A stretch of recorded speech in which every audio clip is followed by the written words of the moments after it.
Hello friends, यदि आप beginner हैं तो फटाफट पेंसिल उठा लें और 3 सिलेंडर शेप में हम बहुत ही रियलिस्टिक लिपस्टिक बनाने जा रहे हैं। तो सबसे पहले आप पेंसिल की नोक शार्प करें और एक सिलेंडर शेप बनाएं, उसके ऊपर एक छोटा सा शेप, फिर एक और शेप, और इस तरह से हम लिपस्टिक के बॉक्स को तैयार कर चुके हैं। और अब उसमें से निकलने वाली लिपस्टिक बनाने के लिए भी हमने रेक्टेंगल में एक शेप बना लिया है और यहाँ ऊपर साइड में थोड़ा सा लंबवत गोला बनाते हुए हमने पूरे लिपस्टिक के आकार को अच्छी तरह ड्रॉ कर लिया है। अब पेंसिल हम 2B पेंसिल का इस्तेमाल करते हुए और बहुत ही हल्के हाथों से धीरे धीरे शेडिंग करेंगे। यहाँ पर हम थोड़े से डार्क स्ट्रोक लेंगे क्योंकि नीचे का जो बॉक्स है वो थोड़ा डार्क है, तो इसलिए हम उसको दिखाने के लिए डार्क शेप लेंगे। और जहाँ हमें हाईलाइट छोड़ना है वहाँ पे हम लाइट स्ट्रोक करेंगे ताकि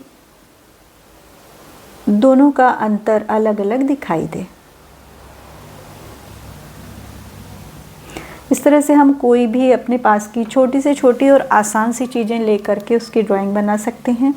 और ऐसे अभ्यास करते रहने से हमें आकार का और शेडिंग करने का बहुत ही अच्छा अनुभव हो जाता है। इस पे हम डबल कोट करेंगे और यहाँ अब मैंने 4B पेंसिल का उपयोग करते हुए थोड़ा डार्क बनाया है और हाईलाइट को भी मर्ज करते हुए हमने छोड़ा है। एकदम से लाइट और डार्क को हम छोड़ेंगे नहीं क्योंकि फिर वो एक सा दिखने लगता है तो अलग ही दिखाई देता है, और मिक्स कर देने से वो एक नेचुरल लाइट जो पड़ रही होती है वो दिखती है।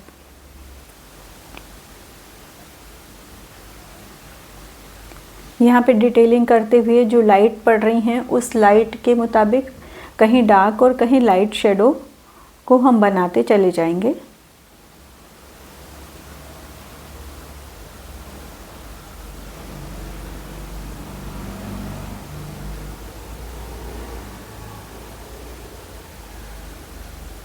यहाँ पर भी हाईलाइट छोड़ते हुए और कहीं कहीं डार्क लाइन करते हुए, और यहाँ पर अब हम जो हमारे लिपस्टिक पर शेडो पड़ रही है, लाइट पड़ रही है, उसका पूरा अनुमान करते हुए उसी तरह से हम ड्रॉ करेंगे। तो कहीं हमने डार्क लाइन बनाई है, कहीं पर हम लाइट शेड छोड़ रहे हैं, और ये जो लाइन बनी हुई है ये लाइन हम पेंसिल से नहीं बल्कि शेडिंग के अनुसार ही बनाएंगे।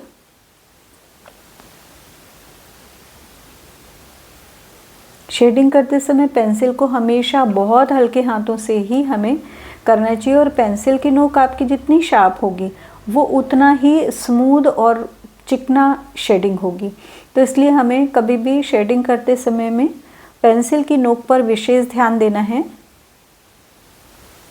क्योंकि जहाँ बहुत पतला भी एरिया होता है, छोटा एरिया होता है, वहाँ पर तो बहुत ही सावधानी से और बहुत हल्के हाथों से हमको शेडिंग करनी होती है। तो उस समय यदि हमारी पेंसिल की नोक बारीक होती है तो वो बहुत ही स्मूथ शेडिंग होती है।